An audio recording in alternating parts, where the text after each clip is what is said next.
All right, welcome everybody out there. This is the Summer Blockbuster Review, Episode 9. We are reviewing Dawn of the Planet of the Apes. As always, I have my co host with me, Richard Brown. Richard, go ahead and say hello. Hello, everyone. All right, and usually we start off with Richard's view of the movie, but I want to get into some things first this time around. All right. So just a quick reminder that if you are watching, tuning in, there is a live Q&A section, so please go ahead and type in your questions. We will get to all your questions by the end of the half hour. Now, the things that I want to talk about this movie was, of course, my purchasing experience for this movie. Now, yeah, it's kind of funny. I live in Atlanta, Georgia, and in Atlanta, Georgia, we pretty much get everything on a first run basis. And what I mean by that is if there's a new theater format, if there's a new sound format, if there's a special format of the movie, it usually comes to Atlanta. Well, I've come to realize is that all of our theaters here have gone away from the regular standard stadium seating. Most of our theaters here are now have those reclining seats or those extra leather cushiony seats, or they have the food service that they can bring out to you while you're watching the movie. And I was sitting and I was thinking on trying to purchase my ticket for this movie because it makes no sense for me to go watch this movie in RPX or IMAX or 3D or a premium ticket price. It makes no sense to go watch this movie because nothing in this movie is going to look spectacular in 3D. So I just wanted a standard definition showing of this movie. And of course, the standard definition showings of these movies, they were not at desirable times when I wanted to go see. So then I'm thinking, okay, what's the next best thing I can do to go see this movie? So I was thinking, okay, there's this new format that just came out called Amazon Prime, which if you haven't heard of Amazon Prime, it's basically it's not as big as RPX, it's not as big as IMAX. The sound isn't as good as IMAX or the RPX. What sets Amazon Prime apart is that you can order drinks and food from your actual theater seat. And your theater seat has its own individual subwoofer built into it. So you're immersed in the sound environment that's being created while watching the movie. Hmm. I was thinking, okay, yeah, that's a great movie experience. I'll go check that out. And as I alluded to in the beginning of this rant, was that you basically have to pay the 3D upgrade price. So I was thinking, okay, it's $11.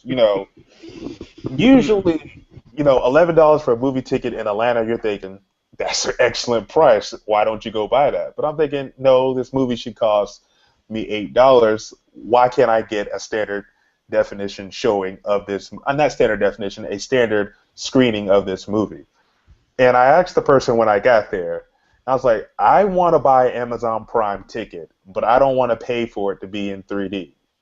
She told me that, oh, there's only going to be about one or two showings in 3D, not in 3D, after opening weekend in the Oh, Amazon wow. Prime theater. And I was thinking, that's really not going to work for me.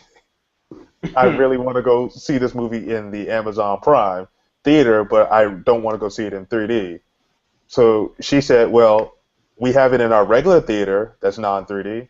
And I was just thinking, I guess I really can't argue with you because you're only going to read what's on the screen in front of you, and I can't make it just show for one person in the Prime Theater in non 3D. So I wound up paying $11 to go see this in 3D. And I just want to go ahead and say that that was a waste of money. It was $22 for two tickets. Waste of money. I can't remember anything in 3D about the movie. It's just that now I see that they're basically forcing you to go watch movies now in 3D because it makes sense from a movie theater point of view. And because they can charge that premium ticket price and they're getting an additional $2 to $3 revenue per seat. So Hmm. why not show it in 3D? They already paid for the movie in 3D. Why not show it in 3D? So that was my little rant I need to get off my chest. Richard, so go ahead and tell us about the movie. All right. I'm gonna go ahead and say this. I watched Rise of the Planet of the Apes the other day, and I had the little $8 off coupon. So basically, it was a wash. As far as I bought the movie for $8 and they gave me $8 off of the new ticket, so pretty much it wound up canceling itself out. So I bought one get one free. Uh, I'll be honest with you, like I see that this movie's got a whole yeah thanks. I see this movie's got a whole lot of praise behind it, and I think it's a good movie. Do I think it's that summer movie that you have to go see? I'm kind of torn about it because the thing is that with the movie it had a good premise. It was about social status, the governance, and why we need law because the apes kind of have their own society and they have their own caste system and whatever. I think visually the apes look more impressive than they did in the very first movie, and this kind of also like I said, it gets into the social status stuff, governance, and just the simple laws of survival. But as far as the way it's executed, I really didn't think it was all that great. It was one of those things where the human cast actually I think brought the movie down. I think if it was just the apes cast and maybe they had a like the apes were they are the center focus point, but what happens with the movie is I think that the human cast really doesn't add anything to the movie. Like Gary Oldman's character, I really think could have been was a complete throwaway, complete waste of. I thought thinks a pretty talented man.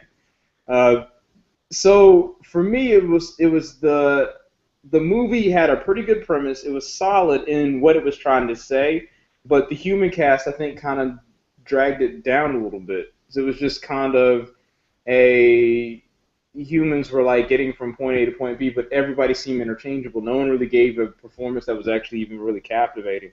It was just like, hey, we have to do this for the sake of human survival. But the apes, in their expressions, in their mannerisms, and how they actually dealt with each other, they showed it better than I think I'd say better than the human cast actually did.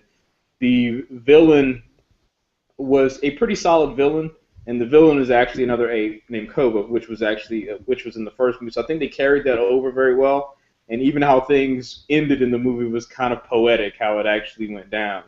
But the villain actually had a purpose. It was again one of those things where the ape side of everything, which I'm not saying it's a negative that the human side wasn't the factor, it's just that they were there and it kind of wasn't really fleshed out. It was more of like the apes were pretty sound, pretty fleshed out, but the human side was just kind of like, oh yeah, well we're here, and they're just kind of going along for the ride.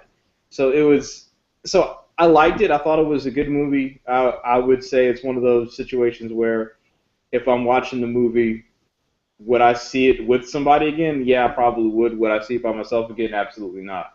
It's just just to be honest with you. So I mean, I think it's a solid movie. I think it's worth seeing. If you go, I would not say. I would definitely say don't pay for it in any premium type theater arrangement because I actually, well, not me, my girlfriend actually took me out to see this movie today, and she actually did the IMAX screening, not IMAX, but the RPX screening because the times that we had, it wasn't able to actually do the movie at that time. So we did do the upcharge for that. And unfortunately, like you said, there's not really a whole bunch of sound mixing that really makes it even worth it. 3D is pretty much, other than the very final battle, there's really not very much that actually even comes out at you, or even really there's a need to actually show that depth of perception. Uh, the way it's shot, I think the movie's shot pretty well. It looks nice. The apes as characters are actually really nice. It's just to me that the human element, which I know the apes are supposed to have a human element, and that's the whole thing about the movie, but it just kind of the actual human cast seems like that drags it down. Because I think otherwise, if there was a little more, I say a little more, a little more like gusto to the human story, the movie would have been to me would have been a whole lot better. It's just that the human characters just kind of seemed like they were just kind of there. It wasn't like their motivations were really fleshed out. It just kind of was it was like, oh, we're just going to go along for this ride because it's pretty much what the script commands us to do.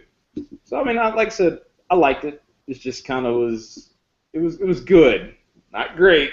So like these 5 stars I'm seeing around, I don't really see it. Especially the biggest reason for me why I'm grading it down is because I did not become emotionally invested until like the second, third act, and that was because all of the machinations of the actual villain actually started to change the way that the apes world worked. It didn't really happen until the second act of the movie. So I didn't really become emotionally invested, even though they showed Caesar with the kid and all that other stuff. I really didn't actually get my heartstrings kind of pulled until like the latter half of the movie. So I'm kind of just sitting there watching it, just kind of waiting for something to happen. So, but I'll let you go ahead and go into your thought and your opinion on how you thought that things played out. You know. Yeah, so I'm going to start off with comparing this movie to Rise of the Planet of the Apes. Okay. And when going back and remember watching that movie, I instantly became emotionally attached to Caesar in that movie. Right. Yeah. And that's what I was waiting for it to happen in Dawn of Planet of the Apes. I was waiting for that emotional attachment to some other character in the movie, and it seemed as though that it could have been there with Blue Eyes, Caesar's son, that Right. it could have been there, or with Caesar's newborn son that came into the movie, or with Ash, another ape that was in the movie. I was waiting for that character development to come there, and it never happened. And like you said, the human cast could have been completely washed from this movie because they really didn't play a role until humans had to be there on planet Earth. That was Right. the reason why the humans were there. It's the movie is mostly about the apes, and there was just no emotional attachment that was there in this movie. And I'm going to leave it right there with that part of my review because the next part that I want to talk about is going to be spoiling. I'm going to now talk about the graphical part of this movie, and Okay. it's honestly amazing graphically in this movie because none of the apes are actually human beings in makeup. Right. This is all, yeah, this is all Right. computer animated, and you really have to tell yourself that this is not real. Those apes are not in the movie because Right. they look. You know what? I love the computer animation in Transformers 4, but this computer animation right here probably trumps it with the big Joker. Like Transformers 4 is the little Joker, and this movie right here is the big Joker because Right. one, the apes aren't real. Two, the environments that they're filming in aren't real at all because Mhm. we like I was saying in Transformers, you know they don't go through Hong Kong and destroy the city. You know, in Right. this movie here, Dawn of the Planet of the Apes, you know San Francisco is in a post-Armageddon war zone. Right. You know that. But whatever they got now, what computer they have now to do this computer animation, it's scary because Mhm. that stuff looked extremely well done. Even the little treehouse fort, if they constructed that little miniature set and just shot a camera on that and put humans to jump around and everything and compose the apes that they want to over it, it still looked that was Mhm. the actual redwood forest in California. It's amazing the computer animation. I have Other I than have I have to agree with you there for sure because that I can honestly see where that movie would probably get an Academy Award nod better than Transformers would yeah, because just the way and of course I'm a big CG buff with the robots and stuff, but the way that everything looked, even close-ups, even like the differences between the textures and fur, those are things you see every day, but you don't see them that way. And it looks like everything. There is no point of where you actually even question, like you believe that that that's not an ape that's actually sitting on the screen, but you sometimes have to question it because there were just some moments where you're like, well, this can't be real. and you know me from my previous reviews. Right. I look for points of when CG and reality meet, and you can tell the difference between the two. In the Right. past two movies I've gone to see, I can't find them. I honestly cannot. In the scene where all the apes are running towards where the humans are holed up, you're just like, it literally looks like apes on horseback riding. I can't tell where the horse really is and the ape ends. I would really like to watch the behind the scenes I would of agree. this movie. I And would agree. like Richard touched on, this movie probably isn't a must buy when Tuesday comes out. It's like Black Friday when it's a $5 bin and it comes with a bonus digital download. Yeah, you get it. You know, Yeah. you just don't run out and buy this movie. And I guess we need to go ahead and roll into the spoiler part of this movie because it's the only way Yeah, I can describe it now. that'll kind of clear where our thoughts are on it. So Yeah, give because them a couple of seconds if they haven't seen it, they can kind of yeah, go. and I know it's kind of early in the show, but we're going to roll into the spoiler part of this movie, and it's it's just very frustrating with this movie. It was very, very cliche. Like I said, there's no emotional attachment that I felt with any of the characters like I did in the first movie. And this one, there was no surprises. You knew what was going to happen next. It was like listening to a Ludacris song. You know what word you're going to use to rhyme next. That's the best way I can describe it. There was, okay, Caesar wife or ape girlfriend has the baby and she's sick. Oh, okay, the humans are going to come and give her some medicine, and then the humans and the apes are going to be friends, and they're going to do the little thing together. You knew that was going to happen. Yeah. There was no surprise. Yeah, Moment in the that movie. definitely has to be kind of one of my points too. The movie did very well to show Caesar actually as a good leader. But the thing is that at the times where his leadership was challenged, it all kind of played out. And then, like when Koba kind of got in there and kind of turned things upside down, I think that was good when they did it. The problem with Koba was not Koba, excuse me. Well, Yeah, that's that is right. really a problem. Koba was COBA. good. Yeah, no, it was K. That was K. Yeah, Yeah. okay.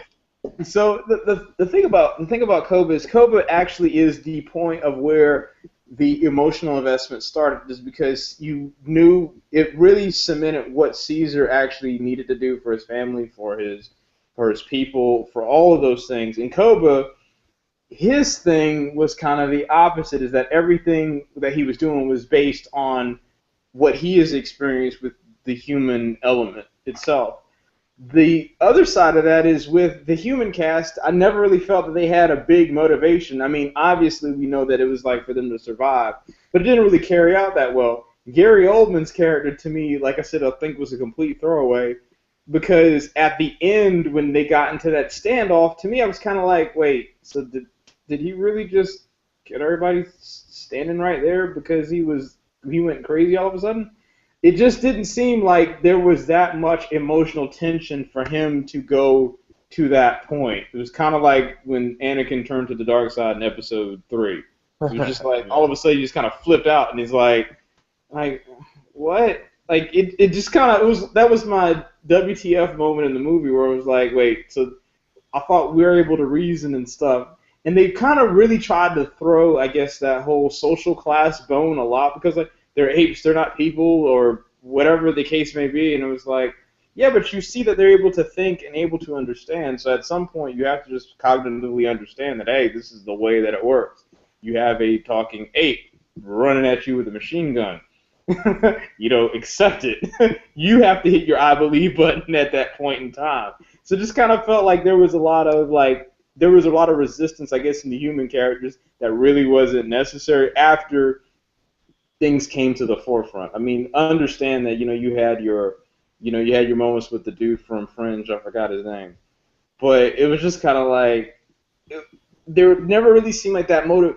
What drives things for me home with the movie is that the character has to have some sort of motivation as to why they are doing things that they're doing, and I really didn't see anything until that second half of the movie where Koba kind of starts making his play. Like, he kind of actually is my favorite character in the movie, because he's the only one that really, I think, kind of did a whole lot to actually make the movie move on. And here's the problem that I have with Hollywood right now, is that every movie has to have a happy ending. And Yeah. another thing is that we know what ultimately happens, since this is a remake. We know that the apes eventually suppress the humans and they rule the planet. Right. And I was waiting for Koba to actually kill Caesar. I was waiting for that moment. Like, okay, that was great. Yeah, I've been begging and pleading for this for years in cinema. Let the bad guy actually win. That's what I want to see. I want to see the bad guy actually win. You have another movie, and then the little man picks himself up, becomes the good hero, and saves the day. I've been waiting for that in a movie series, and we know that eventually the apes take over and run the planet. That's a given fact. That's Planet of the Apes. This is a prequel. We know that's going to eventually happen. But Hollywood has to have a happy ending in every movie that they put out. And so Caesar really doesn't die.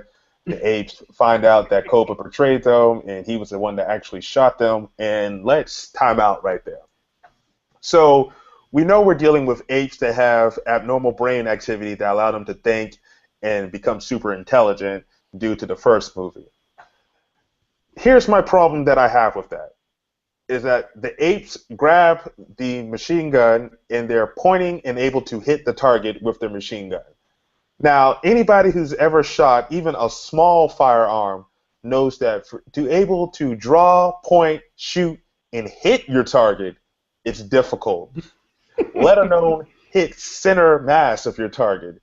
But these apes, whatever that Alzheimer drug that James Franco created in the first one is amazing. Because these apes were the John Wayne marksmen of apes now, with machine guns that they were holding with one hand, thugged out style, in the air and hit their targets. Like that one scene when Koba looks up at Caesar and shoots him, was supposedly I thought was the heart. I was just like, now he pulled off one shot. He didn't aim down his barrel or anything. He just pointed and shot and it was perfect. How does that? You know, that's when you have to hit. You know, I'm watching Talking Apes, but I believe. Yeah. I had a little problem with that right there. That was, I mean, because even my girlfriend, she's like, how can they shoot without posable thumbs? And I was like, okay. I was like, all right, good point. She went to the posable thumbs. Yeah, she went to the posable thumbs. You went with the aim, so both of them kind of work. You know, and that was like, Koba. It was almost like in some instances, like when Caesar actually got taken out temporarily. I was thinking like, man, this is about to play out like the Lion King. This is honestly what I thought. I was like, okay, well the son's gonna come up and you know he's gonna become the leader somehow. That's gonna kind of be how it plays out. It's kind of what I was expecting. I almost thought that would have been a more suitable ending because for him to come back was just kind of like, oh. Or I think he honestly is like, and not saying you wanted him to die, but I just kind of was sitting there like, man, if he would have died, they just would have made it a little bit better, and like maybe the son would have taken over instead. You know, it was disappointed too. Yeah, that was. I think that was kind of my like it snapped me out of it for a little bit. One thing I did find funny in this movie is that if you think about it, like they had like the 10 Commandments at the very beginning of the movie, except there are only 3. On the brick wall? Yeah, on the brick wall. You know, like that. It's one of those things that when I see this movie, I think I can see where they're going with it. Like the first movie was about ethical studies and science, and then where's man's place in the world. This movie's about, like I said, social status, governance, and survival. I got a strange feeling like the next movie's going to be something similar, but it's going to get into that religious aspect of it. You know, just because, like, they can't do the next one, like, 10 years from now or 10 years from whenever, because they said it was 10 winters, so I'm counting that as 10 years. So this next movie's got to be significantly further because it just doesn't seem like the apes would really be able to populate the world like that if it's only, like, maybe 15, 20 years. Like, it's got to be a pretty substantial amount further into the future. So I'm interested to see. I'm interested enough to where if the next one comes out, I would go see it. Would I buy it on Blu-ray? I don't know. It's kind of where I'm at with it. And it was another thing that I thought was funny in this movie is it kind of played out like you talk about cliche. I actually put this in my notes. It basically played out like the Tet Offensive in every Vietnam War movie. Like the Americans are all celebrating, think nothing's happening. And all of a sudden, it's like, oh, we're under attack. Apes are coming in from everywhere. It played on that one aspect because everybody's laughing and doing everything and they thinks everything's okay, because they don't have to worry about the ape threat. And then all of a sudden, it's like, whoop, they come in and swoop down and take everybody out almost. Yeah, and apparently an ape can drive a tank as well. Yeah. That was quite amazing. There were things in this movie that I guess that I really, really liked. For me, it was the actual ape cast of this movie was very well done, despite the fact that you're pretty much watching subtitles for the most of the film. But it was, for me, it was the human element of it actually was the throwaway. So it's kind of almost like it's Transformers, but in reverse. It's like where like for the first two Transformers movies, it pretty much you had like the human story that was wrapped around, wrapped around a robot. Whereas this movie is an ape story, and then humans just happen to be at the center of it. They don't add a whole lot to it. Like if you went to see a Planet Apes movie, you get that in a sense, but if you're going to sit there and watch it, I'd rather see some human dynamic that's a little more than, hey, I got to get from point A to B because I want to save my kid. And that's really about the maximum amount of emotional engagement you get with our human heroes' efforts. I will say that this was probably the first movie that didn't have a love story part to it. And that's actually pretty. I didn't even think about that. That's actually a pretty good observation because it's something I didn't think about. I applaud that because I think every movie that we've reviewed thus far on the outside of Captain America had some sort of love story into it. Yeah, actually, that's probably what made Captain America work. Yeah. Let's go ahead and throw in our reviews here, and I'll go ahead and I'll start us off. Like I said earlier, this movie's CGI is phenomenal. If you literally just look at this movie at just what they did with the CGI, you give it an A++. But the movie really isn't something that I will go to work tomorrow and stand around the water cooler and say, hey, if you haven't seen Dawn of the Planet of the Apes, you need to check that out. So with that being said, I'm going to give this movie, I'm going to rate it like Transformers and give it a solid B on this movie. I really can't. I think we're getting very close to our first movie that we just ultimately bash because we hate it that much. But this movie is not that. It works because the movie visually looks good. It's just presented in the wrong way. This movie should not be watched in 3D. It should not be watched on IMAX or RPX. It should be enjoyed from your couch on Blu-ray. Straight to DVD release. Yeah. It should be. No, like if this movie, like if movie theaters, the way they were, if this was 1994, this would be an excellent movie. But just paying that extra money, and there really wasn't anything worth paying that extra money, kind of brings down the value of this movie, I think, at my point. And I really don't see myself watching this movie again unless for some reason I think of, let's have a Planet of the Apes movie night, and I watch all of them together. So that's why I give it a solid B, because it is watchable again.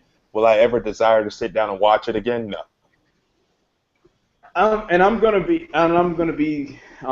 very similar. I would say that the movie itself is functional. It's solid. I think as the way that the apes are portrayed, they're portrayed more as they're not animals anymore. It's more to them. They have a soul. They have a presence. They have, there's something more to them because they are intelligent. They're intelligent beings at this point. The thing that drags this movie down ultimately is the actual human element of it. If they kind of made it where it is ape-centered, but the things that make it a problem is that no one in the human side's motivations are really there. It's just they're kind of just paper thin. So it's just kind of like you're watching, you're like, okay, yeah, well, this is what this character's motivation is. This is what this guy's motivation is. And another thing is, I know it sounds like I kind of feel bad about it. It's like, but I'm looking at Commissioner Gordon just kind of be a throwaway character. It's like, whatever, So that's for me where my gripes. CGI, though, is, like you said, spectacular. I think that alone is something that is worth its own merit. And I could easily see this movie being an Academy Award winner for visual effects, at least for this year. Because Transformers, even though it did its job, this movie did its job in a much more subtle way to where it truly blurred the lines between reality and then true CGI. So with that being said, I'm going to have to give this movie a B as well, a solid B, and it's mainly because I think it was a great story from an ape perspective, but the way it was executed for both sides, I think that was where the movie actually has its flaws. All right, so now it's the part of the show where we talk about upcoming movie releases and what we want to go see next. And let me be honest with you. I really want to go see It's that Denzel Washington movie, The Enforcer, Equalizer. the Equalizer. Yeah, Yeah. I really, really, really want to go see that next. But next That's weekend, September. We got a little wild, buddy. yeah, we got a little while. I believe our next movie coming up is The Purge. Now, I haven't seen the Really? first Purge. Yeah, The Purge Anarchy. Oh man, so I gotta see that crap. No. I'm just throwing it out there. I haven't seen the first Purge. You know what? It's one of those situations where that could honestly be. Well, that's something that your boy that your Yeah, boy was talking about. he loves The Purge. You know what? So you know what? I'll be honest with you. I would say let's go do it, and only because it's probably one of those movies that you're probably going to trash forever. So that might be the first opportunity I can see something get trashed, unless something else comes out that's better that same weekend.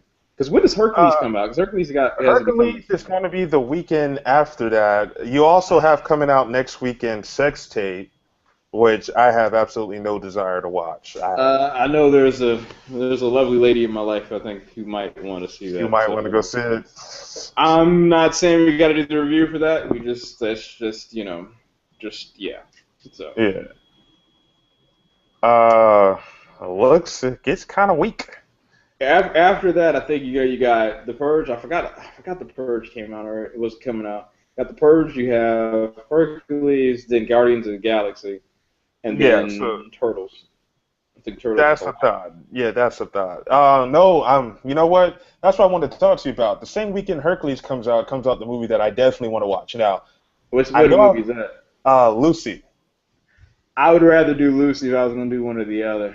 Yeah, But I would rather do Lucy too, but we both know that Hercules is supposed to be that one movie that we can just trash. I mean, we can do both if you want. We can do Do a both. double feature. See how it works. Do a double feature, see how it works. Yeah, I have because I know I'm going to wind up probably seeing Lucy. Hercules, if we're doing a show on it, I'll go see that. You know what's funny though? I just gotta, this is gonna show you how many movies I've watched over the summer because I actually used my Regal Crown card today and I got a free popcorn and a free drink today. Yeah, so this is actually starting to pay off somewhat. Oh my gosh, Yeah, Richard. I know, man. That's what I said too. It's like I said because the girl was like, "Yeah, you get a free popcorn and a free drink." I was like, "Really? All right then." I've gotten 4 free movie tickets. I guess ticket prices in Atlanta are just that much more Yeah, expensive. that's probably why. Because I try to do the matinee the best way that I can. Me too. Oh, I'm sorry, man. I'm sorry. Oh man. Yeah, I guess, living here in the dirty South, in the corporate world where every corporation headquarters happens to be, you know what? I guess they can afford $18 for a movie ticket. That's how much it costs for an IMAX 3D show, $18. That's.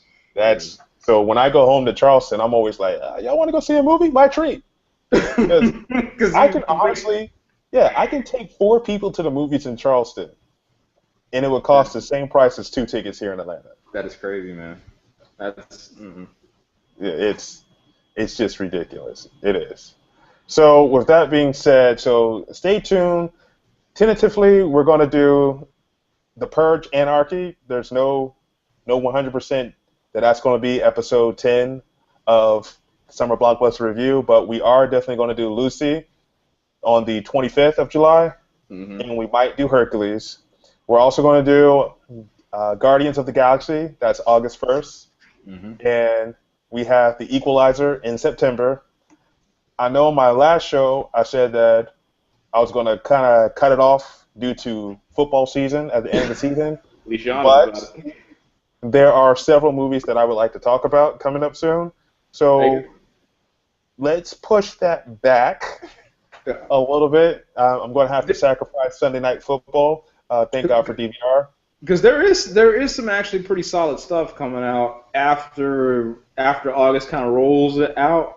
At least it's interesting. I can't say stuff that I'm like, oh, I want to see it. It looks like a lot of teen book adaptations are coming out. So Yeah, it's that movie, The Maze. I'm actually probably when I get off this show here, going to get on Amazon to see if I can't catch it for like $5.99. and read that book Yeah, yeah, because because it looks interesting. I don't know if I want to see it as a Divergent movie. Divergent really didn't capture me like the Hunger Games did, and I blew through the Hunger Games. I probably read all three of those books in under a Wow. month. Mm. And Divergent, I was thinking, my mom told me though, Divergent's just as good as the Hunger Games, and I went out and I bought all three of those, and I've tried reading the first book twice, and I've seen the movie, just not that impressed. So Oh, I okay. really don't have any ambition to actually finish that book series. So that's money I blew out the water. So It happens. it happens, yeah, it happens from time to time. So, and there was another movie that I wanted to talk to you about, that Christian Bale movie. That's what made me really Exodus of Kings, I think. You know, the only thing about that movie, I'm a little, and this is my, I know this is gonna sound probably like I'm like thinking about it too much, but I don't know why, but it's something about that movie is like Sigourney Weaver, I think, is playing an Egyptian princess. I think it looked like it was Sigourney Weaver. So Yeah, I it's don't. Sigourney Weaver. I was just thinking the same thing. They can't find nobody black to play no African. Yeah, I just kind of. It's not like I don't want to see it because of that reason, but I'm kind of like, oh, I don't want to sound like that guy, but sometimes there are certain truths in genetics that just need to be passed down. you know, that just kind of help things work out a little bit better. So that's the only thing about the movie. I was like, up until I saw her at that part, I was like, I actually kind of want to see it. Now I'm kind of like, ugh. But Christian Bale, of course, he's a method actor at this point. So we'll see how it turns out. Yeah, it's after he played his adaptation of Batman, his Bruce Wayne was probably I always said that George Clooney could have been the best Bruce Wayne ever, Mm-hmm. but Could have. Joel or Joe, whatever his name is, Schumacher, basically almost ruined the Batman series Yep. for me.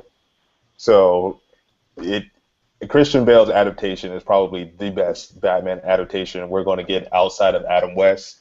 So right now, there's Christian Bale can't do any wrong. It's pretty much like getting a Don Cheadle to play a part. He's Yeah. not the best actor you can get out there, but he can probably play this one character type extremely, extremely well Right. and get it done for you. There's another thing that I was going to talk to you about. Um, it was Sin City, A Dame for a Kill. I know you said you haven't seen the first Sin I was City. about to say, yeah. When does that come out? That is August 22nd. I could do that. I mean, I could find the first movie between now and then. I'm sure. So don't worry about Okay. that. So on my list of movies that I really want to do, it's going to be Lucy, Guardians of the Galaxy, and Sin City: A Dame for a Kill. You don't want to do Turtles, man? You know, there's some movies that when you see the trailer for it, you just look at it and say garbage. The But see, Turtles. that could be a movie that we could completely rip apart. So I if mean, you if want you to have want to rip a one, movie apart, they got Shark or what is it called? Sharknado 2 coming out. We can watch sci-fi or sci-fi as they say it, and just rip that apart. I call it sci-fi, yes. okay. So yeah, if you want to do Turtles, we can do Turtles. I'm sorry. I kind of want to see it just to see if like how it's going to be done. I just kind of want to see that because to see Megan Fox back in a Michael Bay movie is going to be awesome to destroy. To I'm just destroy. saying. The dumb look and stare with her mouth halfway open. Yeah, yeah, that's gonna be priceless, hands down. All right, so let's go ahead and wrap this show up. Yes, sir. So we have come to the end of episode 9 of the Summer Blockbuster Review. As we're keeping count, Captain America is still the #1 movie that we have seen this summer. Nobody has been able to take it down yet. Captain America has the A+ rating. The Dawn of the Planet of the Apes came in at a solid B, tying it with Transformers 4. So we are looking for now something to be bottom of the basement other than Spider-Man and 22 Jump Street. So please, make a 12 movie. Hey, what's We'll, about to say? For the viewers that are out there, I did go see Transformers a second time. Not gonna lie, I still think it was awesome. Like CG spectacle wise, yeah, the plot's paper thin because it got way too much going on, but I still enjoyed it the second time seeing it. So You know, I'm not gonna lie. When I saw that it was still in the IMAX 3D, I was trying my best to talk her into going to go see it. And it's kind of hard to get two movies in a day when the movie theater's attached to the mall. So it was, oh man, oh yeah. yeah. You know, if you want to do that, it has to be a standalone theater, fellas. I'm just saying. Yeah, you're right. You're right. So, as always, I wanted to let you know that since the camera's a little bit different orientated, I can't really. Oh, there it goes, right there. That's where you can view my galleries of my pictures around Atlanta.